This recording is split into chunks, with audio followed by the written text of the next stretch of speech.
الحمد لله نحمده ونستعينه ونستغفره ونعوذ بالله من شرور أنفسنا ومن سيئات أعمالنا. من يهده الله فلا مضل له ومن يضلل فلا هادي له. وأشهد أن لا إله إلا الله وحده لا شريك له وأشهد أن محمدا عبده ورسوله. يا أيها الذين آمنوا اتقوا الله حق تقاته ولا تموتن إلا وأنتم مسلمون. يا أيها الناس اتقوا ربكم الذي خلقكم من نفس واحدة وخلق منها زوجها وبث منهما رجالا كثيرا ونساء. واتقوا الله الذي تساءلون به والأرحام إن الله كان عليكم رقيبا. يا أيها الذين آمنوا اتقوا الله وقولوا قولا سديدا يصلح لكم أعمالكم ويغفر لكم ذنوبكم ومن يطع الله ورسوله فقد فاز فوزا عظيما. أما بعد فإن خير الحديث كتاب الله وخير الهدي هدي محمد صلى الله تعالى عليه وآله وسلم وشر الأمور محدثاتها وكل محدثة بدعة وكل بدعة ضلالة وكل ضلالة في النار. أعوذ بالله السميع العليم من الشيطان الرجيم من همزه ونفخه ونفسه. بسم الله الرحمن الرحيم.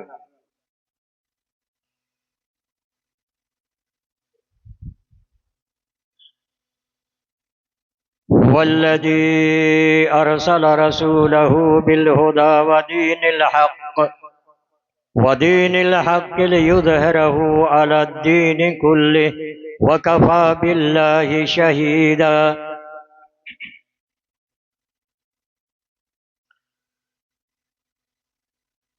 حمد و صلات کے بعد سورہ فتح کی ایک آیت آپ کے سامنے بھی میں نے پڑھی ہے. اللہ کا کرم ہے، اللہ کا فضل و مہربانی ہے کہ اللہ تبارک و تعالی نے آپ حضرات کے سامنے خطبہ جمعہ کا موقع ہمیں دیا. اس رب کا بہت بڑا احسان ہے، اس کا کرم ہے. اللہ جسے چاہتا ہے اپنے کرم سے نوازتا ہے اور جسے چاہتا ہے اپنے کرم سے دور کر دیتا ہے. رب نے ہمیں اپنے کرم سے قریب کرنے کی اور اس کے شکر ادا کرنے کی ہمیں توفیق عطا فرمائی ہے. ہم آج کے اس خطبہ جمعہ میں اختصار کے ساتھ جس عنوان، جس ٹاپک اور جس کے تحت ہم کچھ بولنا چاہیں گے وہ عنوان ہے فتح مکہ، اسباب اور اثرات اور اس کے نتائج. نبی کریم صلی اللہ تعالی علیہ وآلہ وسلم مکہ مکرمہ سے مدینہ منورہ تنہا رات کی تاریکی میں ہجرت کر کے مدینہ تشریف لائے. تنہا رات کی تاریکی میں، اندھیرے میں، ڈر کے مارے، خوف سے آپ پوشیدہ طور پر اپنے گھر سے نکلتے ہیں اور ایک بیگانہ کے یہاں جانے کے لیے تیار ہو گئے. یہ رب کی طرف سے اجازت تھی کہ آپ مکہ چھوڑ دیجئے. مکہ میں اب آپ کو رہنے کا کوئی موقع نہیں ہے، کوئی گنجائش نہیں ہے، کوئی چانس نہیں ہے. یہ چانس ختم ہو چکا ہے، یہ موقع ختم ہو چکا ہے، اس لیے آپ دھیرے سے نکل جائیے. تنہا نکلتے، کوئی ساتھی نہیں۔ آپ نے ساتھ ابو بکر صدیق کو اپنا ساتھ لے لیا۔ ابو بکر صدیق رضی اللہ تعالیٰ عنہ آئے، مدینہ منورہ آئے، یہاں آرام کا اور چین کے سانس آپ نے لی، لیکن مشرکین مکہ، منافقین، یہود و نصارہ کو اس بات سے آرام اور چین نہیں ملا کہ محمد صلی اللہ علیہ وسلم مکہ چھوڑ کے چلے گئے اور مدینے میں کیوں وہ آرام کے سانس لے رہے ہیں۔ یہ تکلیف انہیں کھائے جا رہی تھی۔ 1 سال گزرا مدینے میں، آپ نے ماحول بنایا، معاشرہ تیار کیا، آپ کے جانثاران آپ کے پیچھے رہے، اور آپ کے تئیں آپ کے خلاف جو بھی کوئی محاذ قائم کرنا چاہے تو اپنی جان و مال کو قربان کرنے کے لیے تیار ہو گئے۔ سن 2 ہجری کا واقعہ ہو گیا۔ مشرکین مکہ نے چڑھائی کی مدینے پر، ارادہ کر لیا، اور غزوہ بدر ہوا۔ پہلی جنگ اسلام اور کفر کی یہ پہلی جنگ تھی، پہلا معرکہ تھا، پہلی لڑائی تھی کہ مسلمانوں کو تہہ تیگ کر دو، ختم کر دو، ان کے رسول کو مٹا دو، یہ اسلام مٹ جائے گا۔ نبی کریم صلی اللہ تعالیٰ علیہ وسلم نے بدر کے میدان میں دعا کر رہے ہیں، اے اللہ، اگر اس مٹھی بھر جماعت کی تو نے آج تعاون اور مدد نہیں کی تو رہتی دنیا تک تیرا نام لینے والا کوئی دنیا میں باقی نہیں رہے گا۔ آپ نے یہ دعا کی، عرش تھی یہ دعا ٹکرائی، اللہ تعالیٰ نے دعا قبول کر لی۔ 313 نہتے مسلمان 1000 سے زائد تعداد کو تہہ تیگ کیا، 70 کو قتل کیا، 70 کو قید کر کے لے گیا، واپس آئے۔ خلش باقی رہ گئی مشرکین مکہ کی۔ 1 سال بعد پھر تیسرے سال غزوہ احد کا وقت آیا، اور چلتے چلتے چلتے سن 6 ہجری کا وقت آیا۔ یہ ہے سبب غزوہ فتح کا، یہ اسباب ہیں۔ غزوہ فتح کیوں ہوا، علت کیا ہے، وجہ کیا ہے؟ وجہ یہ ہے، نبی کریم صلی اللہ تعالیٰ علیہ وسلم سن 6 ہجری میں اپنے 1500 جانثاران کو ساتھ لے کر کے مکہ مکرمہ خانہ کعبہ کی زیارت کے لیے گھر سے نکل پڑے مدینے سے۔ چل رہے ہیں، چلتے چلتے آپ نے احرام باندھا، آپ نے ہدی کے جانور لی، اور ہدی کے جانور لے کے چل رہے ہیں۔ حدیبیہ کے مقام پر یوں ہی پہنچے، مشرکین مکہ کو یہ خبر ہو گئی، قریش مکہ کو، کہ محمد صلی اللہ علیہ وسلم اپنی فوج کے ساتھ مکہ میں داخل ہونا چاہتے ہیں۔ ان کو خدشہ تھا کہ کہیں جنگ نہ کر دے، حالانکہ آپ زیارت کے لیے جا رہے تھے، خانہ کعبہ کے لیے عمرہ کرنے جا رہے تھے، لیکن مشرکین کو کیا پتا کہ کیوں آ رہے ہیں۔ آڑے آئے، مقام حدیبیہ میں آپ کو روک دیا، اور روکنے کے بعد کہا مکہ میں آپ داخل نہیں ہو سکتے ہیں۔ کہا میرا مقصد جنگ نہیں، لڑائی نہیں، مار دھاڑ نہیں، بلکہ اللہ کے گھر کی زیارت کرنی ہے، زیارت کروں گا نکل کے چلا جاؤں گا۔ ہمارے ساتھ کا بھی یہی حال ہے، تمام ساتھیوں کا۔ کہا نہیں کہ مکہ میں آپ کا داخلہ ممنوع ہے، نہیں ہو سکتے ہیں، آپ مکہ چھوڑ کے جا چکے ہیں، دوبارہ آپ داخل نہیں ہو سکتے۔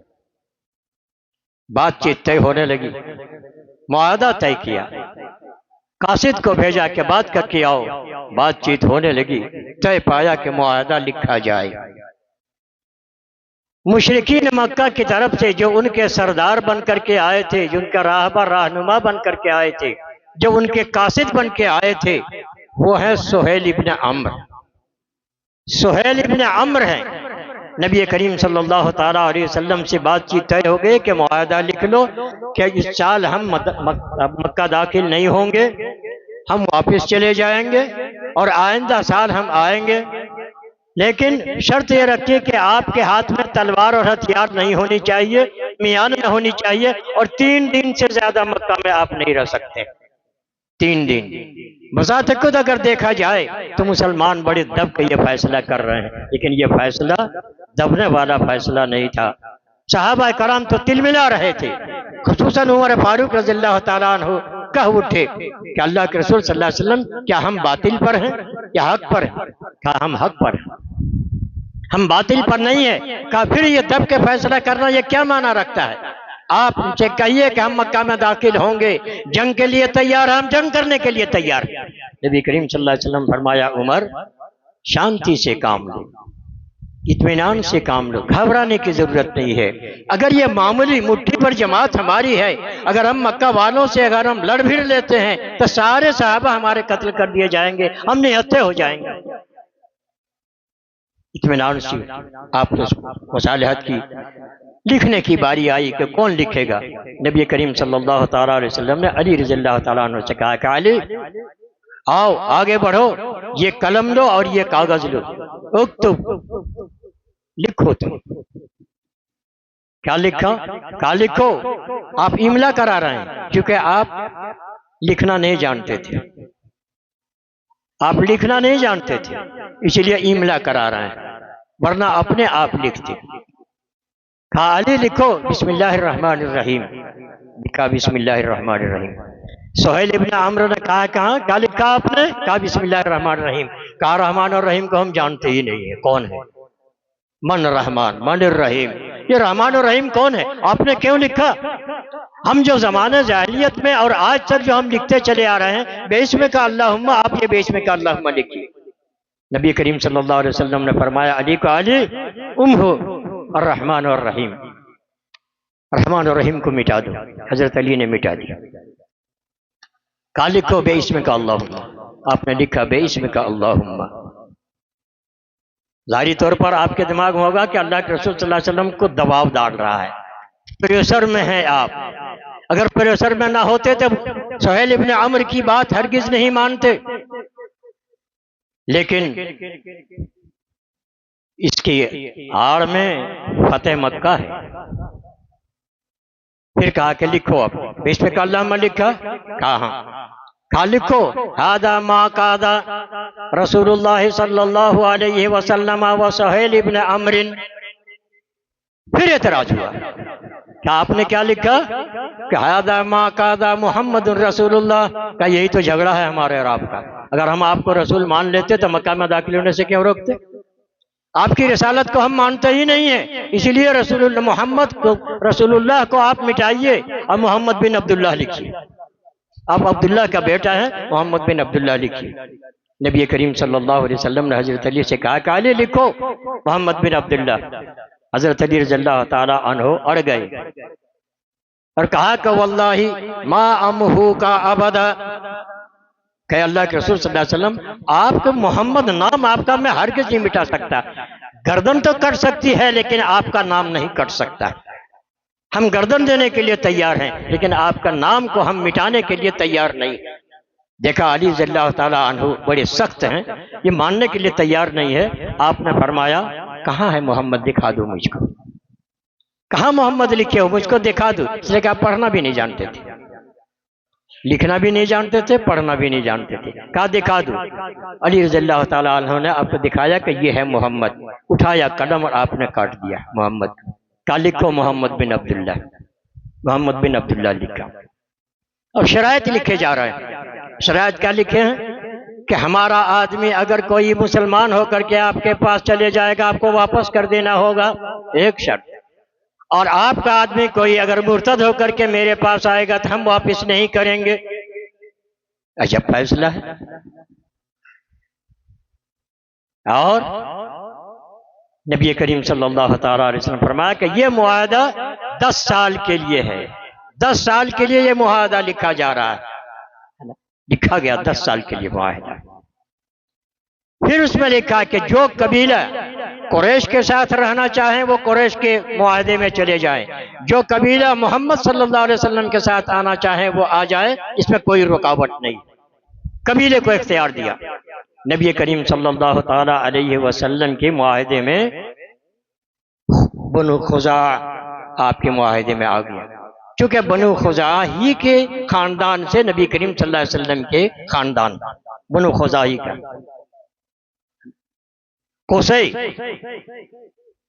قصی جو آپ کے اوپر نسب میں جو آپ کا قصی آتا ہے، ان کی بیوی بنو خزاع کی تھی۔ قصی کی بیوی ہبی بنو خزاع کا تھی، اور انہی کی اولاد سے نبی کریم صلی اللہ علیہ وسلم کے نسل تک آتی ہے۔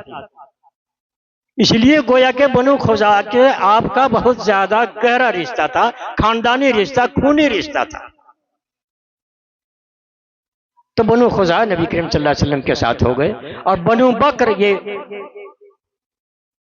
قریش کے ساتھ ہو گئے۔ اور بنو بکر اور خزاع دونوں میں زمانہ جاہلیت سے بڑی کشاکش چل رہی تھی، بڑی جنگ چل رہی تھی۔ معاہدہ طے ہو گیا، آپ نے قربانی کر دی صلح حدیبیہ کے مقام پر، قربانی کر کے پھر واپس آ گئے وہیں سے، صحابہ کرام بھی واپس آ گئے، سب ہو گئے۔ اب یہ معاہدہ تحریر کیے ہوئے ابھی 2 سال نہیں گزرا ہے کہ بنو بکر نے خیانت کر دی، معاہدے کو توڑ دیا، معاہدے کو توڑ دیا بنو بکر نے۔ بنو بکر کے آدمی قریش سے مل کر کے، اور بنو خزاع جو مقام وتیر میں تھے، جو ایک چشمہ تھا مقام وتیر کے چشمے کے پاس وہ لوگ پڑاؤ ڈالے ہوئے تھے، رات کو سو رہے تھے۔ رات کے سوتے میں بنو بکر قریش کے ساتھ مل کر کے، قریش نے ہتھیار بھی دی، تب لے کر کے گئے اور بنو خزاع کے 23 آدمی کو سوتے میں قتل کر دیا۔ یہ پہلی غداری تھی، یہ معاہدہ ٹوٹ گیا۔ معاہدہ تھا کہ ہم جنگ نہیں کریں گے، 10 سال تک امن و امان میں رہیں گے، لوگ بڑے اطمینان سے تھے، اس اطمینان کی وجہ سے مقام وتیر میں جا کے وہ لوگ آرام فرما رہے تھے، لیکن 23 آدمی کو قتل کر دیا۔ جو ہی مکہ میں یہ خبر پہنچی، بنو خزاع کے لوگ توڑ کر کے گئے مکہ میں، کچھ مشورہ کیا لوگوں کو، اور ایک وفد لے کر کے عمرو بن سالم جو ان کے بنو خزاع کے وفد کے سردار تھے، وہ چلتے نبی کریم صلی اللہ علیہ وسلم کے پاس مدینے میں پہنچے، اور نبی کریم صلی اللہ علیہ وسلم مدینے میں تشریف فرما تھے۔ صحابہ کرام کو آپ نصیحتیں فرما رہے تھے۔ گئے عمرو بن سالم نبی کریم صلی اللہ علیہ وسلم کی ساری شکایتیں کہہ کر کے سنائی کہ ہم آپ کے معاہدے میں ہیں، آپ ہماری مدد کریں گے یا نہیں؟ نبی کریم صلی اللہ تعالیٰ علیہ وسلم نے فرمایا فعلتو، میں نے کر دی مدد، تمہاری مدد کروں گا، چونکہ ہمارے معاہدے میں تم ہو، اور ہمارا مدد کرنا تمہارے اوپر واجب ہے، ہم تمہارے فوج کے اور تمہارے قبیلے کی ہم مدد کریں گے۔ کھڑے ہو گئے عمرو بن سالم، اور اشعار میں کہہ رہے ہیں، اپنی شکایت کر رہے ہیں اشعار میں، کیا کہہ رہے ہیں؟ یا رب انی ناشد محمد، یا رب انی ناشد محمد، حلفنا و حلف ابی ہے اتلد۔ کہا ہم محمد صلی اللہ علیہ وسلم کو اپنے باپ کے اور ان کی خاندان کے جو معاہدہ ہوا تھا آپس میں، اس معاہدے کو آپ کو ہم یاد دلا رہے ہیں۔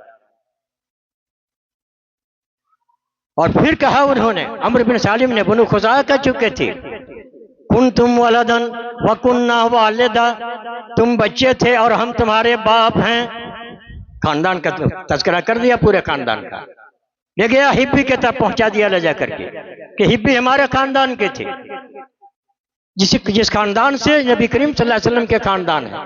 کہتا ہے کنتم ولدا وکنا والدا، ہم تو تم بچے تھے اور ہم تمہارے والد، تمہارے پیدا کرنے والے تھے۔ سمتا اسلمنا اللہ ننزع الیدا، اب یہاں سے ہم نے اپنے آپ کو حوالہ کیا آپ کے، اور ہم کبھی مدد کا ہاتھ آپ سے کھینچیں گے نہیں۔ ان قریشن اخلفوک الموعد، ان قریشن اخلفوک الموعد ونقضوا میثاقک المؤکد، کہ یہ قریش کے لوگ آپ کے وعدہ خلافی کی ہے، معاہدے کو توڑ دیا ہے، اور وہ مؤکد وعدہ جو 10 سال کے لیے جو معاہدہ کیا گیا تھا، اس کو انہوں نے توڑ دیا۔ اور کیا کہنے لگا؟ جی ہمارے لیے مقام قدا میں وَجَعَلُوا فِي قَدَاءَ رَصَدًا، مقام قدا میں یہ لوگ اپنا جاسوس چھوڑ رکھے ہیں ہمارے پیچھے، جاسوس لگا دیا ہے۔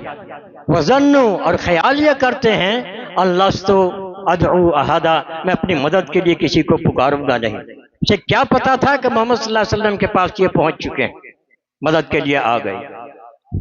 ہم اذل و اقل عددا، وہ بڑے ذلیل لوگ ہیں اور تعداد کے اعتبار سے بڑے کم ہیں۔ کون؟ بنو بکر، قریش نہیں، بنو بکر تعداد کے اعتبار سے ہم سے کم ہیں، اور یہ کیا ہیں؟ بہت کم ہیں۔ وہم قتلونا وہم